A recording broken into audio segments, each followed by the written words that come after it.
Hello दोस्तों, तो कैसे हैं आप लोग। आशा करता हूँ आप सभी अच्छे होंगे। तो दोस्तों, आज हम लोग क्या पढ़ने वाले हैं, CHS क्लास 9th का मैथ का चैप्टर नंबर 1 रेशनल नंबर। ठीक है, तो बिना देरी की वीडियो शुरू करते हैं। इस वीडियो में हमारे साथ पूरा अंत तक जरूर बने रहिएगा। क्या पढ़ेंगे हम लोग, CHS क्लास 9th मैथ का पहला चैप्टर रेशनल नंबर।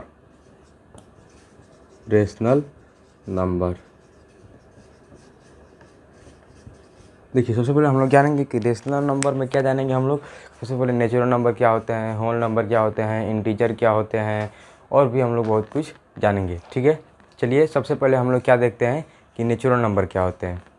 सबसे पहले क्या हम लोग देखेंगे कि नेचुरल नंबर क्या होते हैं। नेचुरल नंबर का हिंदी क्या होता है, प्राकृत संख्या। नेचुरल नंबर क्या होता है, नेचुरल नंबर क्या होते हैं। नेचुरल नंबर क्या होते हैं मतलब प्राकृत संख्या। इसका हिंदी क्या होता है, प्राकृत संख्या। इसका हिंदी क्या होता है, प्राकृत संख्या। और इसमें सब शुरू कौन आते हैं, सबसे पहले किस संख्या चालू होता है डिजिट से, 1 2 3 4 5 6 7 8 9 10 और यहाँ तक 11 12 13 14 जितना आप गिन सकते हैं इनफाइनाइट तक। ठीक है, तो 1 से चालू होता है 1 2 3 4 5 6 7 8 9 10 यहाँ तक जितना गिन सकते हैं। ठीक है, देखिए अगर आपको कोई कहता है कि तुम काउंटिंग सुनाओ, ठीक है, आप छोटे बच्चे होंगे तो आपसे कोई कहता होगा कि काउंटिंग सुनाओ, तो आप किस नंबर से गिनना चालू करते होंगे, 1 2 3 4 5 6। आप किस नंबर से गिनना चालू करते होंगे, 1 2 3 4 5 6।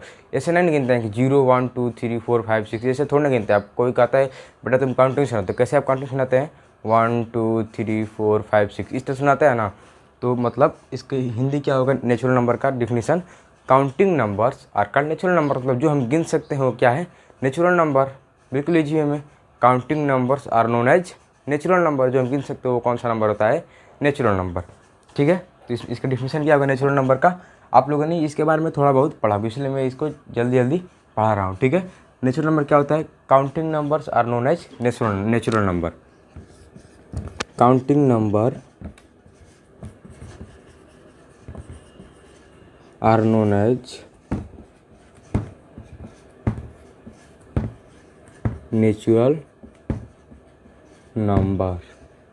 फिलहाल मैं यहाँ पर आपको बोर्ड पर नोट्स मिल जाएंगी, आपको टेंशन लेने की ज़रूरत नहीं। आपको सभी जो मैं वीडियो पढ़ाऊँगा उसके नोट्स आपको मिलेंगे। और कुछ बच्चे पिछली वीडियो में जो मैंने आपको पढ़ाया था उसमें मैं आपको नोट्स आपको हो सकता है नहीं खुल पा रहा होगा, तो वो नोट्स नहीं खुलेगा। उसके लिए आप जैसे ही लिंक पर क्लिक करेंगे तो आपको नोट्स खुलेगा नहीं, वो सीधे मेरे पास मैसेज आएगा कि मतलब रिक्वेस्ट आएगा, तो मैं अपना जब जीमेल एड्रेस आपको दूंगा तब आपको एक्सेस होगा, तब आपको वो PDF खुलेगा। तो उसके बाद नहीं, आप बस लिंक पे क्लिक कर दीजिएगा तो मेरे पास रिक्वेस्ट आ जाएगा, मैं उसको एक्सेस कर दूंगा और आपका मोबाइल में वो PDF खुल जाएगा। ठीक है, चलिए कोई बात नहीं, फिलहाल पूरा पढ़ेंगे और देखेंगे। ठीक है, नेचुरल नंबर क्या होता है, counting numbers are known as natural number. 1 2 3 4 5 6 7 8 9 10 यहाँ तक आप जितना भी इसको गिन सकते हैं। तो हम लोग जानेंगे नेचुरल नंबर क्या होता है। ठीक है, नेचुरल नंबर। अब हम लोग जानेंगे कि होल नंबर क्या होते हैं। ठीक है, अब हम लोग जानेंगे क्या होल नंबर क्या होते हैं। होल नंबर मतलब क्या होता है, पूर्ण संख्या। मतलब यहाँ पर पूरी आपकी गिनती क्या होती है, पूर्ण हो जाती है, पूर्ण संख्या। ठीक है, मान लीजिए अगर यहाँ तो नहीं, हम ये नहीं लिख पाते। ठीक है, नहीं लिख पाते। ठीक है, 1 2 3 4 5 6 7 8 9 यहाँ तक देखिए। यहाँ पर नेचुरल नंबर केवल था, तभी गिनती पूर्ण नहीं हुई थी। लेकिन जैसे ही 0 का आविष्कार हो गया तो गिनती हमारी क्या हो गई, पूर्ण होगी। इसलिए क्या नाम हो गया इसका, होल नंबर। मान लीजिए अगर 0 नहीं होता तो 0 का हम कुछ भी नहीं लिख पाते। मान लीजिए 9 तक अगर गया, अब 10 कैसे, जब 0 का आविष्कार ही नहीं हुआ तो हम 10 नहीं लिख पाते। इसलिए जब 0 का आविष्कार हो गया, मतलब 0 का आविष्कार किसने किया था, आप पता है मेरे को कमेंट करके नीचे बताएंगे 0 का आविष्कार खोज किसने किया था। ठीक है, होल नंबर पूर्ण संख्या देखेंगे। जब इसमें 0 को जब हम मिला देते हैं तो क्या पूरी हमारी गिनती क्या हो जाती है, पूर्ण हो जाती है। जैसे मान लीजिए यहाँ पे 0 1 2 3 4 5 6 7 8 9। अब हम मान लीजिए अगर हमको 10 लिखना होगा तो हम 1 और 0 को नहीं मिला के लिखेंगे। अगर 0 का आविष्कार ही नहीं हुआ होता तो हम लोग 10 नहीं लिख पाते। 9 तक आकर ही गिनती हमारी रुक जाती, तो हमारी गिनती क्या हो जाती, अधूरी हो जाती। लेकिन जैसे ही होल नंबर हो गया, मतलब पूरा पूर्ण हो गया, 0 आ गया, तो जैसे हम पूरा असंख्या लिख सकते हैं। ठीक है, आगे आप जितना चाहे उतना आप लिख सकते हैं। ठीक है, कोई दिक्कत नहीं है। ठीक है, तो होल नंबर का डेफिनेशन क्या होगा, काउंटिंग नंबर, मतलब ये सभी नंबर्स मतलब 1 से लेकर पूरा 10 तक काउंटिंग नंबर, सभी नंबर टुगेदर विथ 0, उनके साथ 0 को मिला दिया जाए तो कौन सा संख्या बन जाएगा, होल नंबर। काउंटिंग नंबर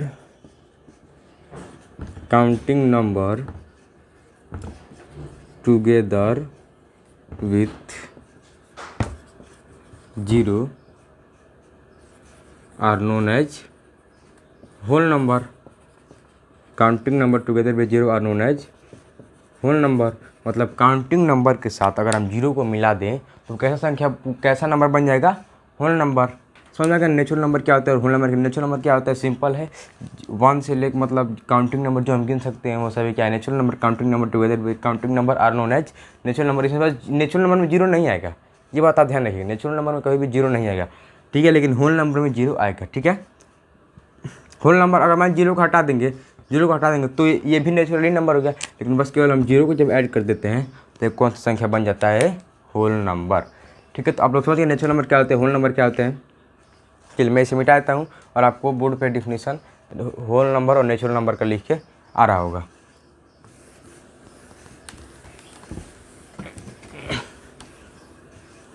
ठीक है, चलिए अब हम लोग पढ़ेंगे कि हमारे होल नंबर और नेचुरल नंबर में कुछ प्रश्नों को देखेंगे कि क्या होता है। ठीक है, चलिए मेरे को आप एक चीज़ बताइए कि क्या सभी नेचुरल नंबर होल नंबर हो सकते हैं।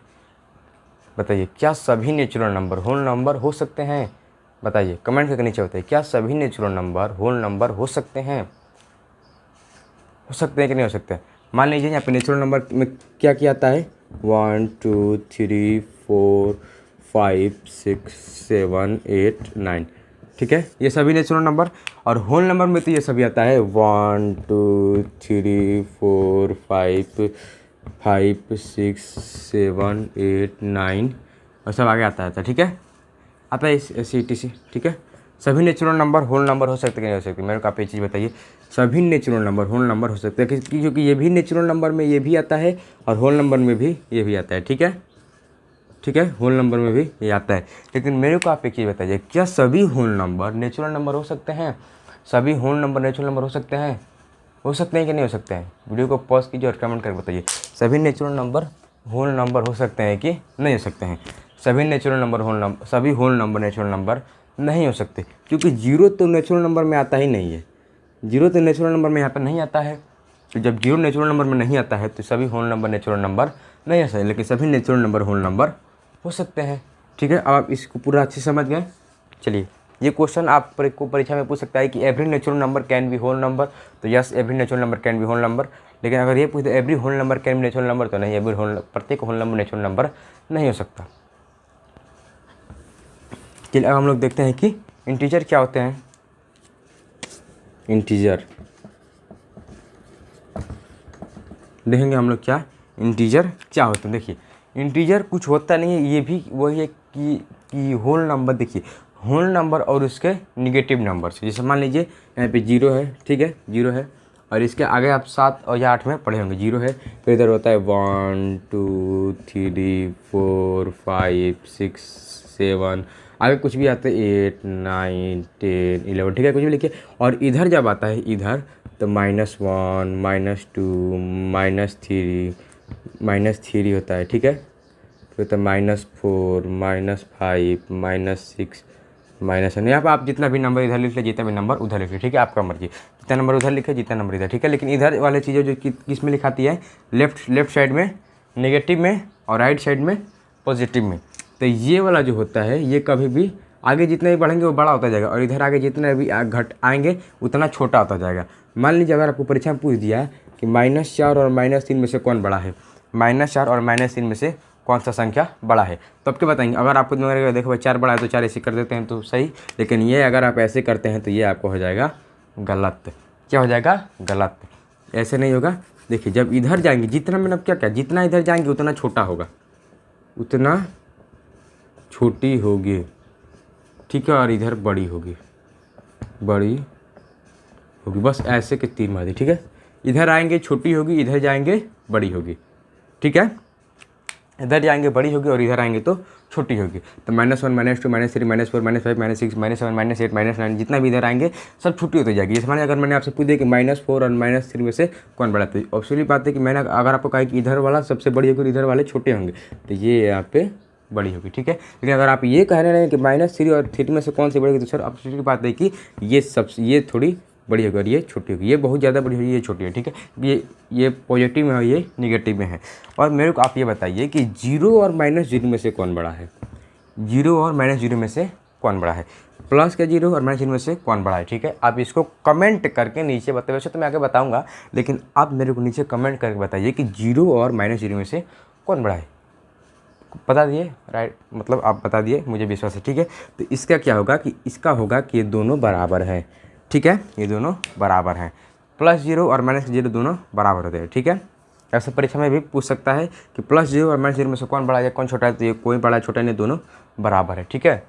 चलिए तो समझ गए आप ये। अब अभी इंटीजर पढ़ना बाकी है, अभी ख़त्म नहीं हुआ है, ठीक है।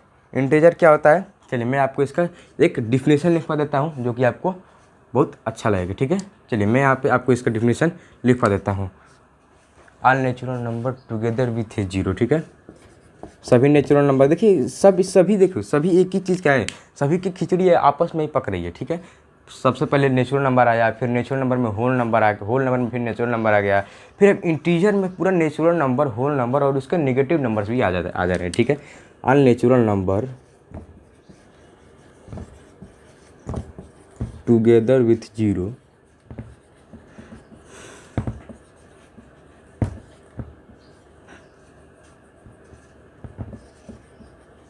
unnatural number together with 0 and negatives of counting numbers and negatives of counting number। देखिए यहाँ पे काउंटिंग नंबर्स मतलब आप समझ जाइए natural number and negative of, अगर आपको काउंटिंग नंबर लिखे या फिर नेचुरल नंबर लिखे दोनों बात बराबर है, ठीक है। Unnatural number together with 0 are negative of counting numbers तो counting numbers are called integer, counting numbers are called integers, ठीक है। आप इस बात समझ गए। Unnatural number together with 0 and negative of counting numbers are called integers, मतलब सभी नेचुरल नंबर और साथ में 0 को भी मिला लेंगे, और नेगेटिव ऑफ काउंटिंग नंबर, जो भी काउंटिंग नंबर है उनके नेगेटिव्स, ये 0 को नेगेटिव नहीं होता है, 0 का नेगेटिव पॉजिटिव मैंने आपको बताया सब बराबर होता है, ठीक है। तो नेगेटिव ऑफ काउंटिंग नंबर्स, ये सभी काउंटिंग नंबर्स के नेगेटिव आर कॉल्ड इंटीजर, सभी क्या होता है, इंटीजर होते हैं। इंटीजर का हिंदी क्या होता है, पूर्णांक, ठीक है, पूर्णांक, ठीक है, पूर्णांक होता है हिंदी इसका।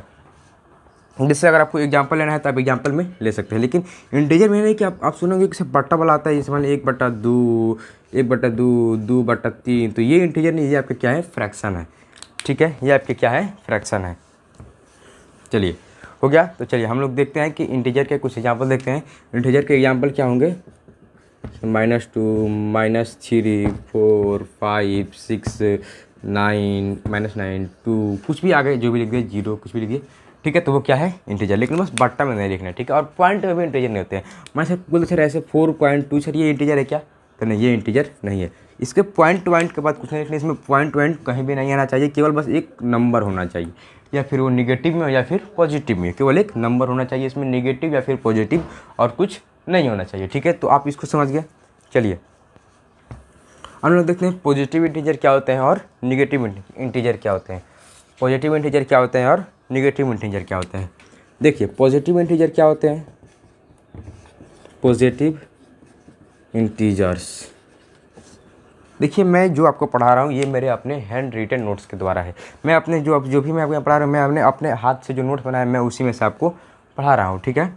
पॉजिटिव इंटीजर्स क्या होते हैं, देखिए जैसे पॉजिटिव इंटीजर्स 1, 2, 0 बीच में 1, 2, 3, 4, 5, 6, 7, 8, 9, 10, आप कुछ भी ऐसे आगे कुछ भी मान लीजिए, ठीक है। ये पॉजिटिव इंटीजर हो गए, ठीक है। और क्या है आपका निगेटिव इंटीजर, और क्या है यहाँ पर आपका नेगेटिव इंटीजर। नेगेटिव इंटीजर में कैसे आएंगे, -1, -2, -3 -4 -5 -6 -7 आगे इसकी कुछ भी अबिलिटी, ठीक है, जो कि माइनस में हो, ठीक है।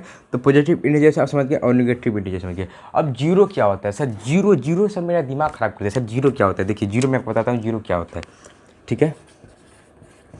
जीरो से जीरो क्या होता है? जीरो, जीरो क्या है? वो भी एक इंटीजर ही है, लेकिन वो ना पॉजिटिव है और ना निगेटिव। जैसे कि मैंने आपको बताया कि जीरो प्लस का जीरो और यहाँ पर माइनस का जीरो दोनों क्या है? इक्वल है, ठीक है। तो उसी तरह सर जीरो भी ना पॉजिटिव है और ना निगेटिव है, इंटीजर है लेकिन ना पॉजिटिव है और ना निगेटिव है, ठीक है। अपन सर आप रेशनल नंबर चालू किया और ये क्या सर होल नंबर इंटीजर ये क्या पढ़ाने लगे? नहीं सर रेशनल नंबर पढ़ाओ सर, रेशनल नंबर मैं भी वो भी आपको रेशनल नंबर जल्दी से पढ़ा रहा हूँ, ठीक है। पहले ये देख लीजिए जीरो क्या होता है? जीरो इज एन इंटीजर, ठीक है। जीरो क्या होता है? इंटीजर होता है। जीरो क्या होता है? इंटीजर होता है। Zero is an integer, integer which is neither positive, ना पॉजिटिव है, विच इज नाइदर पॉजिटिव, ना पॉजिटिव है और ना निगेटिव है, नाइदर पॉजिटिव नॉर निगेटिव। और सर आप कहेंगे अब बच्चे आप कहेंगे सर मैंने एक बात सुना सर, नॉन निगेटिव इंटीजर और नॉन पॉजिटिव इंटीजर, सर ये क्या होते हैं सर? मेरे को ये बताएं, नॉन निगेटिव इंटीजर और नॉन पॉजिटिव इंटीजर। तो वो भी मैं आपको बताऊंगा। पहले ये बात आप समझ गए इंटीजर क्या होते हैं? इंटीजर मतलब वो होते हैं नंबर, सभी नंबर काउंटिंग नंबर्स और उनके साथ जीरो भी आ जाए और उनके निगेटिव नंबर्स को क्या होते हैं? इंटीजर हो जाते हैं। जैसे मान लीजिए -1 -2 -3 1 2 3 4 0 1 2 3 कुछ भी हो जाए, ठीक है सर। लेकिन सर इसमें पॉइंट में नहीं होना चाहिए बच्चे, इसमें पॉइंट में नहीं होना चाहिए। अगर कोई संख्या अगर आपको पॉइंट दे दिया 2.4 2.6 तो ये पॉइंट का चक्कर इसमें नहीं होना चाहिए। केवल एक नंबर लिखा हो और वो भी नंबर बट्टा में ना हो, ऐसे सीधे सीधे नंबर लिखा हो, ठीक है। ऐसा नहीं कि ऐसे देगा तभी इंटीजर कहेगा। अगर लिखे 1 2 3 4 ये क्या इंटीजर है? तो हाँ ये भी आपके इंटीजर हैं। 2 4 5 6 ये इंटीजर है, हाँ ये भी इंटीजर हैं, ठीक है। चलिए हो गया, समझ गए आप बातों को? चलिए अब ये भी आप समझ गए होंगे कि पॉजिटिव इंटीजर क्या होते हैं, निगेटिव इंटीजर क्या होते हैं, जीरो क्या होते हैं। जीरो एक इंटीजर है लेकिन वो भी ना निगेटिव है ना पॉजिटिव, जैसे कि मैंने आपको यहाँ पे बताया था, ठीक है। चलिए मैं इसे मिटा देता हूँ और मैं आपको बताता हूँ नॉन निगेटिव इंटीजर क्या होते हैं और नॉन पॉजिटिव इंटीजर क्या होते हैं। उसके बाद हम लोग देखेंगे रेशनल नंबर, ठीक है। उसके बाद हम लोग क्या देखेंगे? Rational number. चलिए ये हो गया। चलिए हम लोग देखते हैं कि नॉन निगेटिव इंटीजर क्या होते हैं और नॉन पॉजिटिव इंटीजर क्या होते हैं। देखिए यहाँ पर non negative integer, non negative integer, non negative integer. Non negative integer क्या होते हैं? जो कि निगेटिव ना हो, जो कि निगेटिव ना हो, जो कि क्या हो आपके? निगेटिव ना हो। नॉन निगेटिव इंटीजर में जो कि निगेटिव ना हो, तो यहाँ पे आप मेरे को बताइए कि जीरो यहाँ पे पहले लिखा गया कि नहीं। मेरे को आप कमेंट करके बताइए कि यहाँ पर जीरो हम लोग लिखेंगे कि नहीं। जल्दी कमेंट करके बताइए कि यहाँ पर हम लोग जीरो लिखेंगे कि नहीं, बताइए। लिखेंगे अब सही बात देखिए कि जीरो निगेटिव है ना पॉजिटिव है। यहाँ पे 0 1 जो निगेटिव ना हो तो 1 तो लिखेगा 2 3 4 5 6 7 8 9 अगर ऐसे चलता जाएगा, ठीक है। हो गया। अब देखेंगे नॉन पॉजिटिव इंटीजर क्या होता है? जो कि पॉजिटिव ना हो। नॉन पॉजिटिव इंटीजर क्या होते हैं, ठीक है। नॉन पॉजिटिव इंटीजर्स क्या होते हैं? नॉन पॉजिटिव इंटीजर क्या होते हैं? जो कि पॉजिटिव ना हो। तो ये तो सब तो आगे लिखाया गया नहीं क्योंकि ये सब पॉजिटिव है। यहाँ पे क्या रहा है? नॉन पॉजिटिव, जो कि पॉजिटिव ना हो, निगेटिव, ठीक है।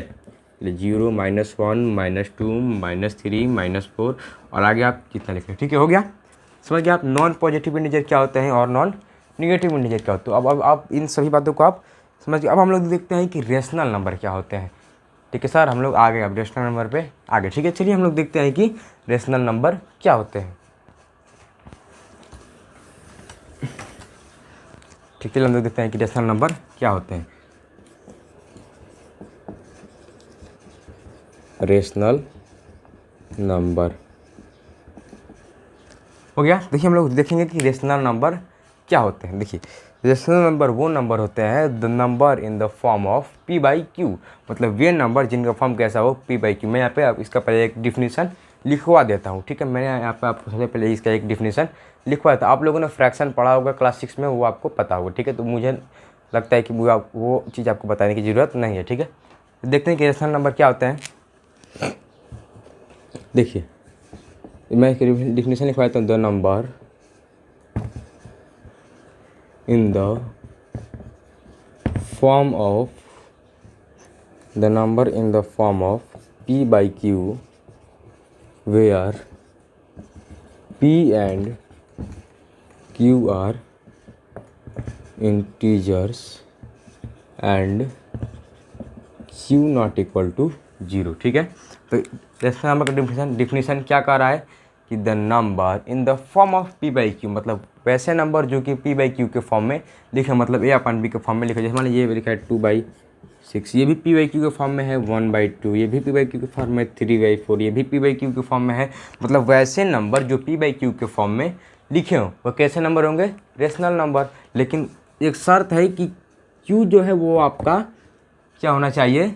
Not equal to 0, not equal to 0, 0 नहीं होना चाहिए। समझ? अगर आप ऐसे लिखते हो 1/0 या फिर 2/0 तो ये आपके क्या हैं? ये आपके रेशनल नंबर नहीं है। क्यों नहीं है? क्योंकि यहाँ पे डिफिनेशन में साफ साफ लिख दिया गया है कि वैसे नंबर, मतलब जो p बाई क्यू के फॉर्म में लिखो, भले p बाई क्यू के फॉर्म में है, लेकिन अगर q अगर 0 हो गया, नीचे वाला अगर 0 हो गया तो आपके रेशनल नंबर हुए नहीं। क्योंकि जिस नंबर के भी नीचे अगर 0 लग जाता है तो वो नंबर क्या हो जाता है? Not defined, not defined. तो मतलब वैसे नंबर जिनके नीचे अगर 0 लिखा जाता है, लिख दिया जाता है, तो वो नंबर रेशनल नंबर नहीं होते हैं। ठीक है, तो आप समझ गए। चलिए मैं अभी आपको मैं मिटाकर और अच्छे से समझाता हूँ। ठीक है, हो गया? तो कहेंगे सर इंटीजर मतलब सर -2 -3 भी लिख सकते हैं हम लोग। जी लिख सकते हैं, क्यों नहीं? -2/6 -2/9 ऐसे ऐसे। ठीक है, -2/9 -4/6 कुछ भी लिखे, माइनस में कुछ भी, ऊपर नीचे कुछ भी। ठीक है, कोई बात नहीं। लेकिन रेशनल नंबर का एक अच्छा ये है कि the number in the form of p by q where p and q are integer, ये सभी दोनों क्या होना चाहिए?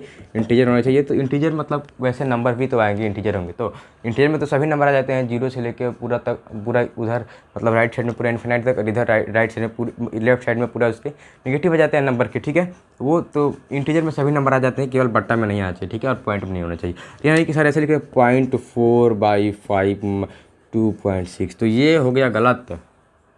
ठीक है, ये हो गया गलत। क्यों? क्योंकि यहाँ पर कहा गया है कि साफ साफ क्या होना चाहिए?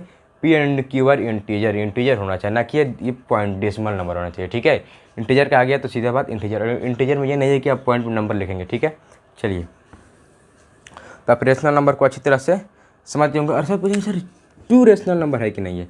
तो 2 रेशनल नंबर है। क्योंकि 2/1 भी आप लिख सकते हैं। इसको भी आप 2/1 भी लिख सकते हैं। मान लें 4 लिखा है तो 4 भी रेशनल नंबर, क्योंकि 4/1। सर 0 रेशनल नंबर है कि नहीं? सर 0 भी रेशनल नंबर है, क्योंकि 0/1। तो सर 0 तो ऊपर हो गया, उससे क्या बात हो गया? किसी भी संख्या के नीचे यहाँ पे लिखा है q नॉट इक्वल टू 0, ये नहीं लिखा है p नॉट इक्वल टू 0, केवल लिखा है q नॉट इक्वल टू 0।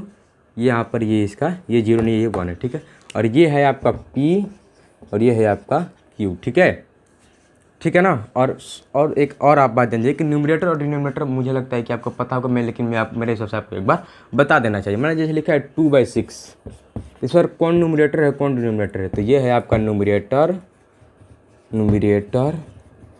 और ये है आपका denominator.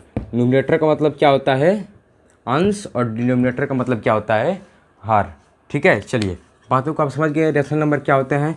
The number in the form of p by q where p and q are integer but q not equal to 0, q 0 के इक्वल नहीं होना चाहिए। और यहाँ पे सभी मैंने आपको एग्जाम्पल दे दिए रेशनल नंबर के, जैसे 1 2 3 4 5 6 2/4 3/4 -4/9 2/9। ठीक है, और आप सही बात समझ आइए कि 1/0 रेशनल नंबर नहीं है। 2/0 कोई भी रेशनल नंबर, मतलब जिस भी संख्या के नीचे 0 लग गया वो रेशनल नंबर नहीं हो, क्योंकि यहाँ पे वो q 0 हो जाएगा तो रेशनल नंबर नहीं होगा। तो सही बात समझ के चलिए मैं इसे मिटा देता हूँ और मैं आगे आपको और अच्छे से और भी चीज़ें समझाने का प्रयास करता हूँ। ठीक है, चलिए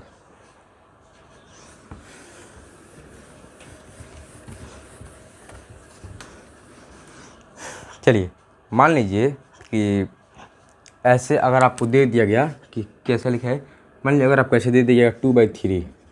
ठीक है, 2/3। तो एक बार इसको भाग देकर चेक कीजिए। ठीक है, एक बार इसको भाग दे, सोचेंगे सर देखते हैं एक बार भाग देने पर क्या आता है। तो भाग देना तो आपको आता ही है, जैसे भाग देंगे तो 0 लगाएंगे, 0.3 छक्के 18, तो फिर ऐसे 3 छक्के 18 कट गया, 3 छक्के 18 कट गया 2। तो कहें सर ये तो रिपीट हो रहा है, सर ये तो कट ही नहीं रहा है, ये तो पूरा रिपीट ही होता जा रहा है, 0.6666। अब आप काटेंगे तो आप इतना ही 0.6666 आता रहेगा। ठीक है, तो हम क्या इसके इक्वल इसको लिख सकते हैं 0.666 लिख सकते हैं कि नहीं, और आगे काटेंगे तो अब और कटेगा, और किस्म क्या बात है। लेकिन यहाँ पे ऐसे नहीं लिखा जाता, क्यों नहीं लिखा जाता, इसको ऐसे ऐसे कहता है बार। ठीक है, बार मतलब आगे और आप चाहेंगे तो आप इसको रिपीट करते रहेंगे, उसको कोई बात नहीं है। लेकिन जब एक ही संख्या बार बार रिपीट होती है तो उसके ऊपर हम लोग बार लगा देते हैं, क्योंकि वो मतलब जाती रहेगी। ठीक है, कभी ख़त्म नहीं होगी। ठीक है, एक ही संख्या बार बार रिपीट होगी तो मतलब हम उसके ऊपर बार लगाते हैं। तो हम आप हमसे अगर पूछेंगे सर 0.6 रेशनल नंबर है कि नहीं है, मेरे को बताइए सर 0.6 रेशनल नंबर है कि नहीं है। क्यों नहीं रेशनल नंबर 0.6 है, क्योंकि 2/3 की इक्वल ही ना है, तो ये भी रेशनल नंबर होगा, तो ये भी रेशनल नंबर होगा कि नहीं होगा, मेरे को बताइए, होगा कि नहीं होगा। होगा ना। तो इससे आपको क्या पता चलता है, इससे आपको यह पता चलता है कि वैसे भी नंबर, यानी कि अगर बस p/q के फॉर्म में दिए तो ही रेशनल नंबर होंगे, p/q के फॉर्म दिए तो रेशनल नंबर में होंगे। लेकिन अगर ऐसे दे दिया 3.45 बार, तो क्या ये रेशनल नंबर है?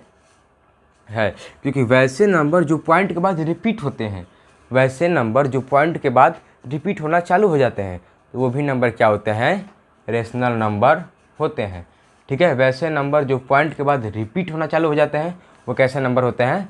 Rational number. वैसे नंबर, मैं बोल रहा हूँ वैसे नंबर जो पॉइंट के बाद रिपीट होना चालू हो जाते हैं वे कैसे नंबर होते हैं? Rational number. अगर सर मान लीजिए ऐसे हुआ 3.45 ऐसे लिख दिया गया और यहाँ पर 2, और सर ये दोनों रिपीट नहीं कर, लेकिन सर केवल यही रिपीट कर रहा है 2, तो सर क्या ये रेशनल नंबर होंगे?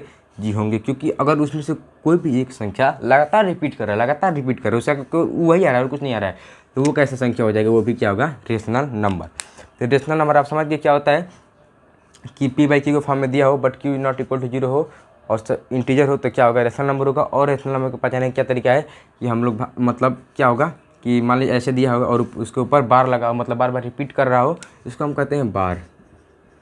ठीक है, बार। इसको आप ट्रिक से आते रख सकते हैं, बार बार मतलब बार बार आ रहा है। ठीक है, दोहरा आ रहा है। ठीक है, तो ऐसे क्या होता है? रिपीटिंग नंबर क्या होता है? ये क्या होगा? Rational number. और सर मान लीजिए कहेंगे सर क्या होगा अगर मान एक अंक के बाद जाकर कट जाए, मैं सर 2/1, ठीक है, मतलब 1/2, सर इसमें 1/2 लिखा है। ठीक है सर, ये तो रेशनल नंबर है, लेकिन हमको पता है। लेकिन सर क्या होगा अगर ऐसे अगर हो गया तो मान एक भाग देंगे तो 0.5 इसके आंसर आएगा कि नहीं आएगा? आएगा ना।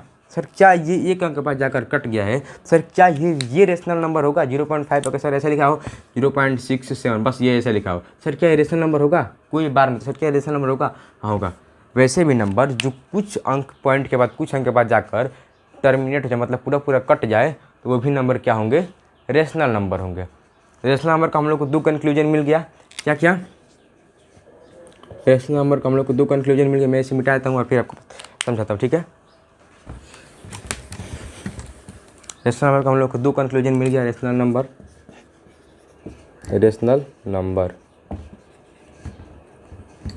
ठीक है, रेशनल नंबर हम लोग 2 इसके मिल गया। क्या मिल गया सर? भाई सर √3 रेशनल नंबर है। √3 आपको दिमाग में सवाल पूछ रहा होगा, सर √3 रेशनल नंबर है, सर रूट में कोई नंबर है सर, वो रेशनल नंबर है कि नहीं? नहीं है रेशनल नंबर, क्योंकि आप इसको p/q के फॉर्म में लिख ही नहीं सकते। अच्छा सर √25 ये रेशनल नंबर है कि नहीं? ये है रेशनल नंबर, क्योंकि आप इसको p/q के फॉर्म में लिख सकते। इसका मतलब क्या होगा?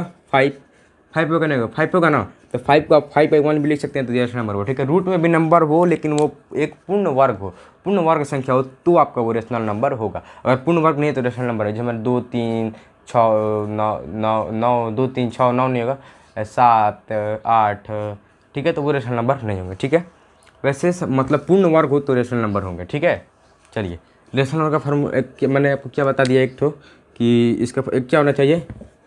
p/q के फॉर्म में होना चाहिए, q 0 नहीं होना चाहिए, इंटीजर होना चाहिए। ठीक है, एग्जाम्पल लिख लिया 2/6 हो गया ना। अगर सर कहेंगे सर क्या ऐसे हो गया कि अगर यहाँ पर और एक मैंने आपको क्या बताया कि हाँ टर्मिनेट हो, पूरा कट जाए, टर्मिनेटिंग नंबर पूरा कट जाए, टर्मिनेटिंग पूरा कट जाए, या फिर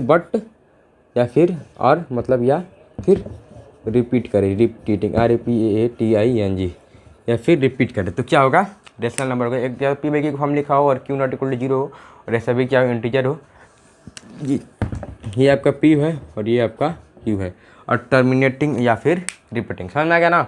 चलिए मैं इसे मिटा देता हूँ और आपको आगे और चीज़ बताने का प्रयास करता हूँ। ठीक है, चलिए देखिए अब हम लोग मैं आपसे एक सवाल पूछ रहा हूँ कि क्या सभी इंटीजर रेशनल नंबर हो सकते हैं कि नहीं हो सकते, मेरे को बताइए। क्या सभी इंटीजर रेशनल नंबर हो सकते हैं कि नहीं हो सकते हैं? बताइए मेरे को एक बात, क्या सभी इंटीजर रेशनल नंबर हो सकते हैं कि नहीं हो सकते हैं? बताइए, क्या सभी इंटीजर रेशनल नंबर हो सकते हैं कि नहीं हो सकते हैं? सभी इंटीजर रेशनल नंबर हो सकते हैं। क्यों हो सकते हैं सर, मेरे को बताइए। देखिए मान लीजिए कि यहाँ पे 0 1 2 -4 -8 -2, तो सर क्या ये रेशनल नंबर है कि नहीं है? क्यों है रेशनल? क्योंकि आप इसको पी बाई क्यू मान जीरो लिखे तो 0/1 1/1 1/1 2/1 -4/1 -8/1 -2/1। सर ये तो रेशनल नंबर होगा। हमको समझ में आ गया कि सभी इंटीजर रेशनल नंबर हो सकते हैं। तो सर एक और बात मेरे को बताइए, क्या सभी रेशनल नंबर इंटीजर हो सकते हैं? क्या सभी रेशनल नंबर इंटीजर हो सकते हैं? नहीं हो सकते, क्योंकि इंटीजर का रूल क्या है कि उसमें बट्टा के फॉर्म में नहीं लिखा होना चाहिए।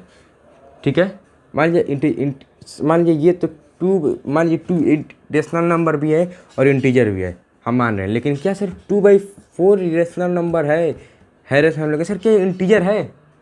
इंटीजर तो नहीं है। रेशनल नंबर भले ही है लेकिन ये इंटीजर नहीं है। तो इससे हमको ये पता चल रहा है कि सभी रेशनल नंबर इंटीजर नहीं हो सकते, लेकिन सभी इंटीजर रेशनल नंबर हो सकते हैं। चलिए या अब हम लोग क्या देखेंगे। अब हम लोग देखेंगे कि हम लोग कैसे दो रेशनल नंबर के बीच एक रेशनल नंबर फाइंड करते हैं। और आपको तो रेशनल नंबर का जोड़ घटाना गुणा भाग ये तो आता ही होगा, ये मुझे विश्वास है कि आपको आता होगा। आपने 7 और 6 क्लास में ये सब चीज़ पढ़ा होगा, अच्छे से पढ़ा होगा, तो ये आपको आता होगा। ठीक है, चलिए अब हम लोग देखते हैं कि दो रेशनल नंबर के बीच एक रेशनल नंबर कैसे फाइंड किया जाता है, मतलब पता किया जाता है। जैसे मान लीजिए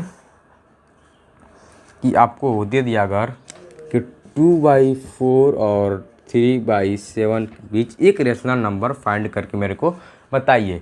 तो रेशनल नंबर कैसे फाइंड किया जाता है, इसका एक फार्मूला होता है। क्या फार्मूला होता है? a + b 1/2, इसका एक फार्मूला होता है। तो ये है और b ये है। तो 2/4 + 3/7 ऐसे लिखेंगे और इसे 1/2। ठीक है, हो गया ना। इसका एलसीएम कितना होगा? 28 होगा। 7 4 का एलसीएम 28 होगा कि नहीं? आपने क्या करें, 7 4 का एलसीएम कितना होगा? 28 होगा। 4 से भाग देंगे 28 में, कितना हम करेंगे? 7 बार में, और 7 का गुणा 2 से करेंगे तो कितना हो जाएगा? 14। फिर 7 चौको 28 और 4 तिहाई 12 हो गया। 1/2 जोड़िए, 4 2 6 1 1 तो 26/28 हो गया ना, गुणे 1/2 भाग दीजिए। 2 का नाम 2 2 तिहाई 6 13/28 हो गया ना, हो गया ना। तो ये एक रेशनल नंबर निकल गया। सर कहेंगे सर एक और रेशनल नंबर निकाल के दिखाइए। तो एक और रेशनल नंबर कैसे निकालेंगे? 13/28 और अब आप इन दोनों के बीच निकालिए। 13/28 और एक 2/4 यहाँ पे लिख लीजिए, 2/4 फिर 1/2। फिर आप इन दोनों के बीच निकालिए। किसी भी नंबर के एक बीच होना चाहिए जिसका नंबर आप निकाल सके। ठीक है, मैं सबसे पहले a/b इन दोनों के बीच निकालना था, तो आप इन दोनों को a b रखकर निकाल लिए। तो क्या एक आ गया? 13/28 एक आ गया रेशनल नंबर। तो अब एक और रेशनल नंबर निकालना है, तो आप इन दोनों के बीच निकालिए। 13/28 और 2/4 के बीच एक रेशनल नंबर निकाल लीजिए। ठीक है, 2/4 के बीच आप एक रेशनल नंबर निकाल लीजिए। और फिर जब आप इन दोनों के बीच में रेशनल नंबर निकाल लीजिए और एक और रेशनल नंबर निकालना है, तो वो जाएगा उसके बीच में और इसके बीच में एक रेशनल नंबर निकाल लीजिए। ठीक है, लेकिन अगर बड़ा रेशनल नंबर फाइंड करना है तो आप कैसे निकालेंगे? देखिए सबसे पहले मान लीजिए अगर आपको फाइंड करना है 3 रेशनल नंबर, एक ही साथ में 3 रेशनल नंबर फाइंड करना है, तो अगर परीक्षा में आकर पूछेगा आपसे कि फाइंड एक ही रेशनल नंबर पूछते, ज़्यादा रेशनल नंबर परीक्षा में नहीं पूछते। क्यों था कि find a rational number between 2/4 and, मतलब कोई भी संख्या होगा उसमें एक रेशनल नंबर फाइंड करने के लिए पूछेगा, तो आप उस पर ये वाला फॉर्मूला लगाकर आप वो क्वेश्चन को सॉल्व करेंगे तो आपका आंसर आ जाए, क्योंकि वो इसी फॉर्मूले पर वो क्वेश्चन बेस होता है। ठीक है, चलिए मान लीजिए अगर आपको मैं नॉलेज से बता दूं, अगर आपको ज़्यादा मतलब रेशनल फाइंड करना है तो कैसे फाइंड करेंगे? मान लीजिए लिखा है 2/4 एंड 3/, इन दोनों के बीच में रेशनल नंबर ज़्यादा रेशनल नंबर फाइंड करना है, तो 4 और 7 का एलसीएम निकालेंगे तो क्या होगा? 28 आएगा ना। तो 28 आएगा ना, 28। तो आप इन दोनों के डिनोमिनेटर को पहले सेम कर लीजिए। तो 2/4 लिखा है ना, 2/4 × 7 और यहाँ पे ऊपर नीचे दोनों गुणा 3/7 इंटू हो गया। तो 7 दूनी 14/28, यहाँ पे कितना है? 4 3 12/28 हो गया ना। तो आप इन दोनों के बीच दो रेशनल फाइंड कर लेंगे नहीं कर लेंगे? देखिए 12 है, एक 13 भी होगा, हो गया 13, एक रेशनल नंबर फाइंड कर लिए। 13/28। अब आप इन दोनों के बीच एक रेशनल नंबर फाइंड कर लीजिए और इन दोनों के बीच एक रेशनल नंबर फाइंड कर लीजिए। इससे आपको बहुत ज़्यादा रेशनल फाइंड होने का पता चलेगा। जैसे मैं आपको एक रेशनल के फाइंड करके दिखाता हूँ। -2/3 एंड 1/4, ठीक है। -2/3 एंड -1/4, ठीक है। मान लीजिए आपको ऐसा एक रेशनल नंबर फाइंड करना है, ठीक है। मान लीजिए इन दोनों के बीच बहुत सारे रेशनल नंबर फाइंड करने हैं, ठीक है। तो कैसे फाइंड करेंगे? सबसे पहले इन दोनों को मतलब इसका एथी मतलब नीचे का ये डिनोमिनेटर है वो बराबर कर लीजिए, ठीक है। तो -2/3 इंटू मतलब 12 का, ठीक है, 4 गुणे 3 हो गया, गुणे 4 हो गया, -1/4 इंटू 8/12 और 3/12, ये माइनस में है और ये आपका मेरे हिसाब से ये प्लस में, ठीक है, ये माइनस नहीं है, ठीक है, हो गया ना। तो आप इन दोनों के बीच में बहुत ज़्यादा रेशनल नंबर फाइंड करेंगे। मान लीजिए 3/12 है, अब 2 माइनस में पहले 2/12 होगा तब ना 0 के पास जाएगा, पहले 2/12 फिर 1/12 फिर 0 फिर -1/12 -2/12 और भी बहुत सारे आप लिख लेंगे, ठीक है। -2/12 -2/12 -3/12 -4/12, ठीक है। तो आप बहुत सारे इस तरह से फाइंड कर सकते हैं। -4/12 आप डिनोमिनेटर को सेम करके और दोनों के बीच में कितना डिफरेंस है उसके हिसाब से आप बहुत सारे रेशनल नंबर फाइंड कर सकते हैं। तो आपको रेशनल नंबर फाइंड करना आगे और कोई आपसे अगर पूछ दे, सर मेरे को एक बात बताइए, क्या दो रेशनल नंबर के बीच कितने रेशनल नंबर हो सकते हैं? 2 रेशनल नंबर के बीच कितने रेशनल नंबर हो सकते हैं? तो 2 रेशनल नंबर के बीच इनफाइनाइट रेशनल नंबर हो सकते हैं। There are infinite rational number between 2 rational number, ठीक है। तो अब आप इसको समझ गए। अब हम चलिए मैं देखता हूँ कि और कुछ है आपके लिए, मैं वो लिखवा दूँ। चलिए अब आप एडिटिव इनवर्स और मल्टीप्लिकेटिव इनवर्स आपको जान लेना चाहिए मेरे हिसाब से, ठीक है। मैं आपको बताता हूँ कि एडिटिव इनवर्स और मल्टीप्लिकेटिव इनवर्स क्या होते हैं। ये भी आपको परीक्षा में हो सकता है पूछ दे। वैसे तो पूछता नहीं है, मैंने देखा है पूछा नहीं, लेकिन आपको हो सकता है परीक्षा में पूछ दे, लेकिन इस बार आपको हो सकता है पूछ दे, ठीक है। तो आप इसको एक बार समझ लीजिए तो अच्छा रहेगा, ठीक है। चलिए देखते हैं हम लोग एडिटिव इनवर्स क्या होता है। जैसे मान लीजिए आपको एडिटिव इनवर्स दे देगा कि 4 का एडिटिव इनवर्स पता कीजिए, 4 का एडिटिव इनवर्स पता कीजिए। 4 का एडिटिव इनवर्स क्या होगा? -4। किसी भी संख्या के एडिटिव इनवर्स उसका निगेटिव होता है। मान लीजिए पूछ दिया अब सर 0 का होता है, 0 का, तो 0 का सर लिखा है तो इसका क्या लिखेंगे? -0 लिखेंगे तो दोनों बराबर ही है, तो 0 का एडिटिव इनवर्स नहीं होता है, ठीक है। 0 का एडिटिव इनवर्स एग्जिस्ट नहीं करता, मतलब नहीं होता है, ठीक है। 0 का एडिटिव इनवर्स नहीं होता है, उसका 0 ही होता है, उसकी बात नहीं। 0 का एडिटिव में 0 हो या ना हो उसका मतलब, ठीक है। अगर 0 का एडिटिव इनवर्स 0 ही होता है, 0 का एडिटिव इनवर्स 0 ही होता है, 0 का एडिटिव इनवर्स 0 ही होता है, ठीक है। 0 का एडिटिव इनवर्स 0 ही होता है। मान लीजिए पूछे अगर 4 का एडिटिव इनवर्स क्या होगा? -4, 7 का -7, 8 का -8, ठीक है, हो गया ना। चलिए और अब हम जानेंगे एडिटिव आइडेंटिटी क्या होती है। एडिटिव आइडेंटिटी मान लीजिए अगर पूछ दिया कि 2 का ऐसे दे दिया और ऐसे 2 का दे दिया और प्लस दे रहा है और आप पूछ रहा है कि क्या करने कि 0 आ जाए, ठीक है, क्या करने कि 0 आ जाए। तो आप लिखेंगे -2, तो 2 में से -2 जाएगा तो 0 आ जाएगा ना। तो ये क्या हो गया इसका? एडिटिव आइडेंटिटी, एडिटिव आइडेंटिटी हो गया ना। अब समझ गए एडिटिव, बस ये आइडेंटिटी नहीं पूछेगा एडिटिव इनवर्स क्या होता है, ठीक है। एडिटिव इनवर्स क्या होता है? एडिटिव इनवर्स क्या होता है मतलब किसी भी संख्या का एडिटिव इनवर्स उसका निगेटिव होता है, ठीक है। चलिए समझ गए इसको। अब हम देखते हैं मल्टीप्लिकेटिव इनवर्स क्या होता है। मल्टीप्लिकेटिव इनवर्स क्या होता है? जैसे मान लीजिए कि आपको मल्टीप्लिकेटिव इनवर्स पता करना है, मल्टीप्लिकेटिव इनवर्स, ठीक है,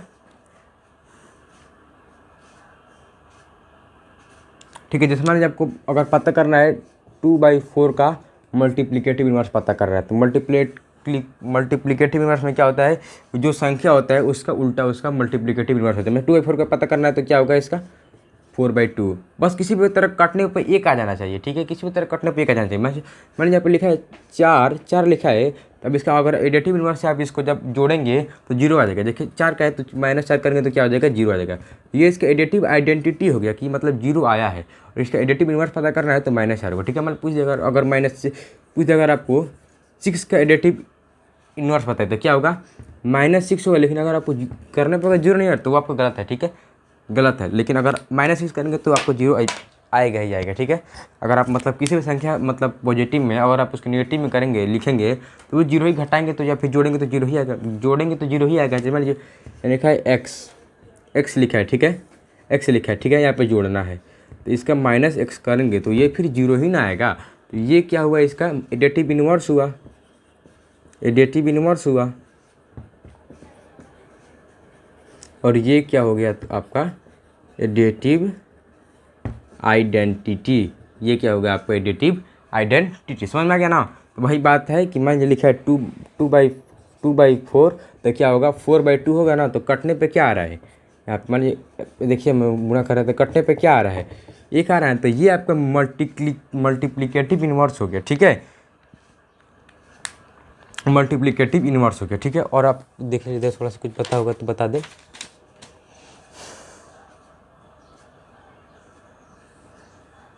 हो गया ना, ये आपका क्या होगा मल्टीप्लिकेटिव इनवर्स हो गया। और आप जब इसको काटेंगे तो क्या हो जाएगा, यहाँ पे 1 आएगा ना, 1/1 आएगा ना, 1/1। तो ये आपका क्या होगा, ये तो इसका 2/4 का ये क्या है मल्टीप्लिकेटिव इनवर्स है। आपको ये सब चीज़ें अभी समझ में नहीं आ रहा। अगर आप 8 से पढ़ के 8 अच्छे से पढ़ेंगे और 7 अच्छे से पढ़ेंगे तो ये चीज़ आपको बहुत अच्छी तरह से समझ में आएंगी। मल्टीप्लिकेटिव इनवर्स और ये क्या है मल्टीप्लिकेटिव आइडेंटिटी, मल्टीप्लिकेटिव आइडेंटिटी, ठीक है, मल्टीप्लिकेटिव आइडेंटिटी। उसी तरह क्या हो रहा था, मतलब एडिटिव इनवर्स कर रहे थे तो 0 आ रहा था और मल्टीप्लिकेटिव आइडेंटिटी कर रहे हैं तो क्या आ रहा है 1 आ। लेकिन 0 का मल्टीप्लिकेटिव इनवर्स नहीं, मल्टीप्लिकेटिव इनवर्स नहीं होता। मान लिखा है 0 तो इसको 0/1 तो लिख सकते हैं, 0/1 तो लिख सकते हैं। लेकिन इसको आप क्या आप इसको 1/0 लिखेंगे तो गलत नहीं हो जाएगा, मेरे को बताइए, क्योंकि ये तो क्या है नॉट डिफाइंड है ना। तो 0 का मल्टीप्लिकेटिव इनवर्स नहीं होता है और 1 का मल्टीप्लिकेटिव इनवर्स 1 ही होता है, ठीक है। देखिए जैसे देख लीजिए 1/1 होगा, फिर आप ऐसे करें 1/1 तो क्या 1 ही ना आएगा, कटेगा तो पूरा 1 ही ना आएगा, ठीक है, समझ में आ गया ना। चलिए तो आप ये चीज़ आप नोट कर लीजिए कि यहाँ पे ये इसका मल्टीप्लिकेटिव इनवर्स होता है और जो 1 आता है वो क्या होता है मल्टीप्लिकेटिव आइडेंटिटी। मतलब इसका आइडेंटिटी है कि 1 आना चाहिए, 1 आता है, ठीक है। और एडिटिव इनवर्स वाला भी समझ गए होंगे, ठीक है। चलिए हो गया, चलिए तो सभी चीज़ों को समझ लिए आप। चलिए और आपके लिए मैं होमवर्क दे दूंगा नोट्स में, ठीक है, तो उससे कोई बात नहीं है। चलिए आगे बढ़ते रहिए और मन लगाकर पढ़ते रहिए। दोस्तों में वीडियो को जरूर शेयर कीजिए। अगले वीडियो में फिर मिलते हैं एक नए चैप्टर के साथ। तब तक के लिए जय हिंद, वंदे मातरम।